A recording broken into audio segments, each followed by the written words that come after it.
We are supporting Back the Blue here in Laclede County and showing support for local law enforcement. With us today is Laclede County Sheriff David Millsap. David, thank you so much for taking a few minutes to talk to us. Glad to do it. Let's talk about, first of all, you and your career in law enforcement. It goes back a few decades. It goes back a long time. You're not that old, but you got into law enforcement quite early, didn't you? Well, I did. In fact, I was 22, and June 1st, 1983, I became the juvenile officer here in Laclede County, and that just kind of happened by luck. I had worked an internship down in Camden County when they first opened a juvenile detention center, and one day I was in a criminal justice class at Central Missouri State, and they called and said, hey, we need a juvenile officer in Laclede County. We can't keep them there, and we want somebody that's from there to come and get the job. And so I ended up going to work for the juvenile office, and at that time, juvenile officers were really active. They kind of were a hybrid police officer, probation officer, and prosecutor. And so it was kind of an interesting job, and I did that for 10 years. And during that time period, I was also a reserve deputy sheriff for Lawrence-Reifenberg. And so it seemed like that I spent a lot of time doing not only the juvenile office stuff, but a lot of stuff with the sheriff's office. And then in 1994, in January of 94, I went to Springfield, and I spent 22 years there with the Springfield Police Department. And you graduated quite high up in the ranks, too, in there. Well, I retired as a captain. Right. My final assignment was the head of criminal investigations. I'd been a lieutenant in criminal investigations for several years, and I really had a great career there because I was allowed to have a lot of different positions. I was in community policing as a sergeant. I was in training as a sergeant. I was in narcotics as a lieutenant. I was in traffic as a lieutenant. I was in patrol, both as an officer, a sergeant, and as a lieutenant. And as a captain, I was a division commander in patrol for a year before I went back to criminal investigation. So it was a great job in that a wide variety of experiences, and I think that keeps you fresh in this business when you get to do different things. And then I retired and came here and decided to run for sheriff. So let's talk about that, because retirement for most folks means I get to sit back on the porch and enjoy life and kind of slow down a little bit. You took a little road trip with some of your buddies after retirement from Springfield after 22 years. And then you ran for sheriff here and was elected as sheriff of Laclede County. What causes a person to be able to want to pursue, even after retirement? You don't have to do this. You do this because of something in you. What is that? I truly believe that this is a calling, and I think God puts you in certain positions and gives you a thought of, this is the direction I want you to go in, and I've always enjoyed the job, and I wanted to bring that enthusiasm for the job, that experience that I've had in the job, and bring it to people that may have not had that opportunity for development. And so that was one of the reasons for running for sheriff. And I think the other part that really drove me is I had a lot of people after my retirement, or knew that I was going to retire, and say, hey, have you thought about this? We really want you to come back home and do this. And it's been interesting. As much as I enjoyed the Springfield Police Department, it was a great place to work, is coming back here and having an impact on the community I've always lived in. I did that commute for 22 years. Now I'm really impacting the community that I grew up in, my wife grew up in, and then my kids grew up in, and now my grandchildren are growing up in. So as someone who's been in law enforcement for a lot of years, you're a man of faith. You are very active in your church. You teach a Sunday school class there.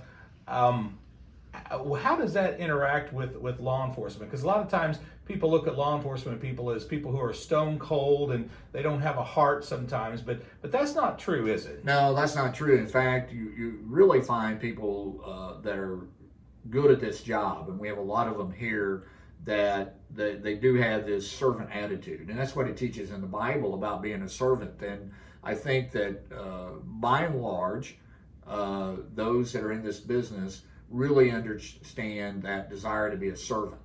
And so I think that helps. My faith has helped me, I think, in this job, because you do see these terrible things that occur to people, and terrible things that happen. And I think it helps me stay grounded. I think it helps me understand that, what goes on in this world is the trials and tribulations that the Bible talks about. But in the end, this is just a journey through here, not the end of a journey. And so I think that helps me stay grounded. And I know we fall back on our faith a lot when we go through some of these things here. And I think that's really just helped me stay focused on the job. I think it helps me deal with the issues.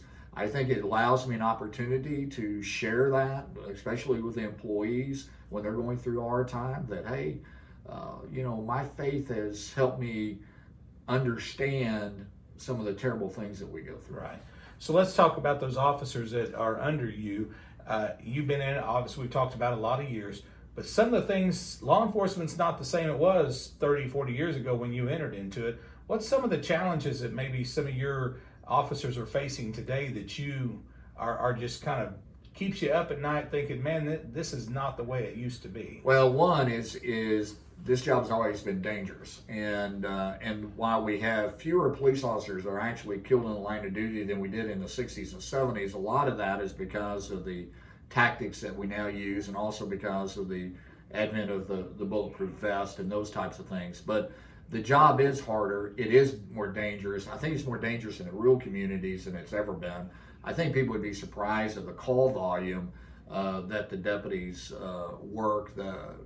Our deputies will work around 16,000 calls for service this year, maybe 21,000 calls for service probably before the year is over with. So I think that is big and weighs on them. I think the fact that they're asked to solve a lot of social issues that in law enforcement we didn't really pay much attention to. I think we've almost burdened them too much with a lot of that. So I think the danger, the burden of some things that we have to take on that really wasn't meant for law enforcement makes a big issue.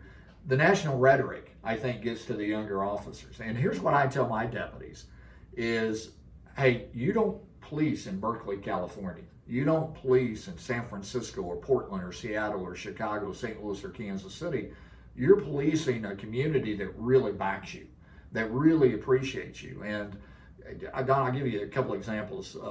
A couple of weeks ago, I had to fill in work patrol, and I'm sitting out at 64 and KK doing some quick stuff on the computer. A guy drives up, didn't know him. He said, hey, I just want to stop and tell you how much we appreciate what you do. A night later, my wife and I are doing our walk downtown, and a guy stops in the middle of traffic, or in the middle of the street, there was no traffic, rolls his window down real quick and says, I just want to tell you how much I appreciate you and your guys and what you do. They may do that in other communities, but I know they do it in this community. And so I tell my guys all the time, you've got great community support here, and don't take that for granted. Right. And that means a lot. And we'll wrap up the interview by that. How can folks show their appreciation to those who wear the uniform? I think when you see those deputies out there, especially those younger deputies that are working really hard, the officers and the troopers that you see just coming up and saying, hey, thank you for what you do. You don't have to buy us a cup of coffee. You don't have to have your business bring food down. We appreciate all that. But, Absolutely. But just, I'll tell you what, that thank you means a lot. Okay. Sheriff David Millsap, thank you for taking time, and thank you for your service, and thank you for spending your retirement taking care of our community for sure. Well, I appreciate you very much. All right.